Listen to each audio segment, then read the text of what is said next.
Could you please recite Surah Fatiha for the names of the people that are on display, as well as especially for my deceased mother? Thank you.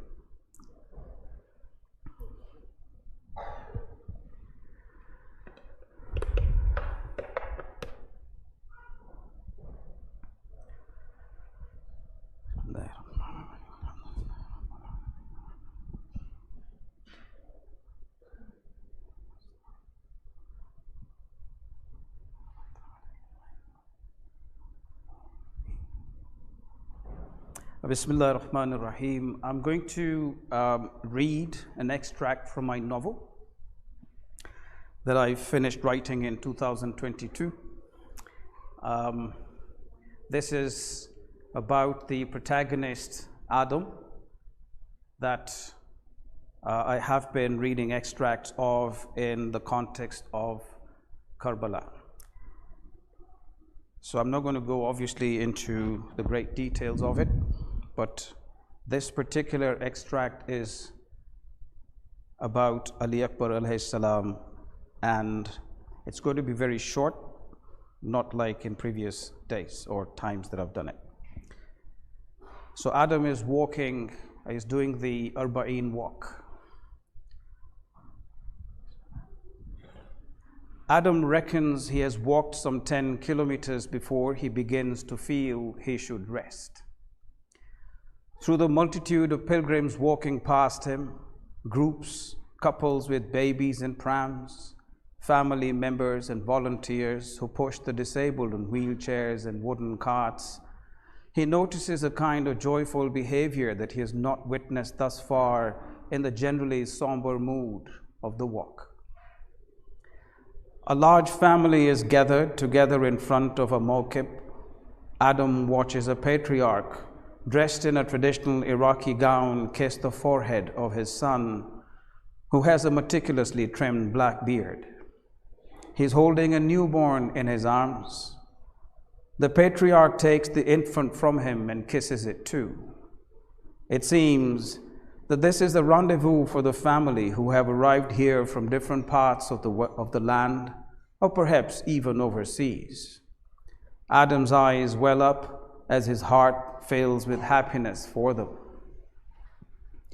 Suddenly, he realizes he has become unusually tender-hearted about everything these last few weeks. But why?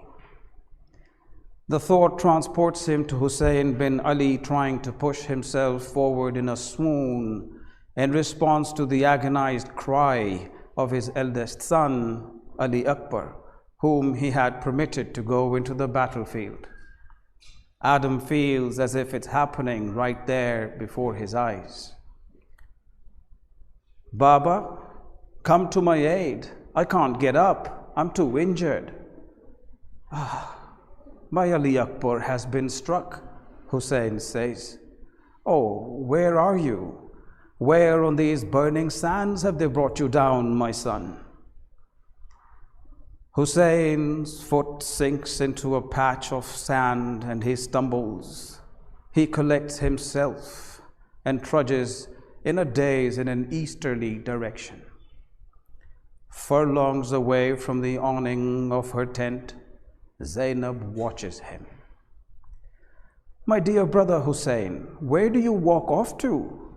She calls out. Hussein looks up towards the sky, then across the expanse of the desert.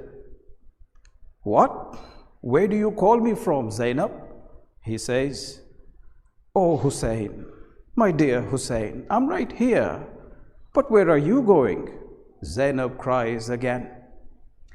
To Ali Akbar, Hussein says. He needs me.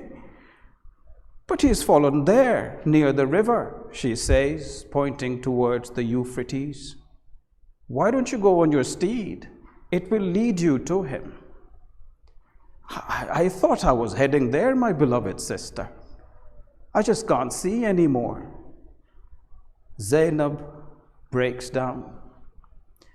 Hussein manages to scramble onto his steed. He sobs, but his tears have dried now. His eyes ache. So must Zainab's, Adam thinks. From their battle positions across in the other direction, Umar bin Saad's soldiers guffaw at the desperation of the siblings. Hussein realizes he cannot hear the calls of Ali Akbar anymore, but through the blur in his eyes, he discerns his body lying not far from the riverbank. He can make out a lance jammed in his chest. He dismounts his horse and trudges towards his boy. But Hussein trips over a stone in the sand and falls headfirst. He tries to get back up on his feet. He can't, so he begins to crawl. Hussein is almost blind with grief now. He feels for the lance in Ali Akbar's chest, and with all his might, remaining strength, yanks it out. O Allah, Hussein laments, bear witness to the way this group of men treated a youth who went out in pursuit of justice against oppression. My Ali Akbar bore the closest resemblance to your Prophet Muhammad in looks, manner, and speech, such that when we yearn to look at your Prophet, we cast a look at Ali Akbar. But now they've slain him too. Until a few hours ago, Hussein was a strong man for his age, Adam thinks. Now Hussein has wilted. His legs must feel like twigs and his back ache. It's not easy for a father to watch his son being lanced by a dragoon and then to have to remove the spear from his ribs and to see his liver come slithering out on its spike. Hussein, kneeling by the Euphrates now, hears the water flowing calmly. He looks up. The afternoon sun beats on relentlessly. His tongue must feel like leather on his parched lips, Adam imagines. He feels his heart constrict. If only Hussein could get a sip of water, he wishes. Then Hussein would be rejuvenated enough to put up a great fight. For Hussein, the son of Ali, submitting himself before tyranny and injustice is out of the question.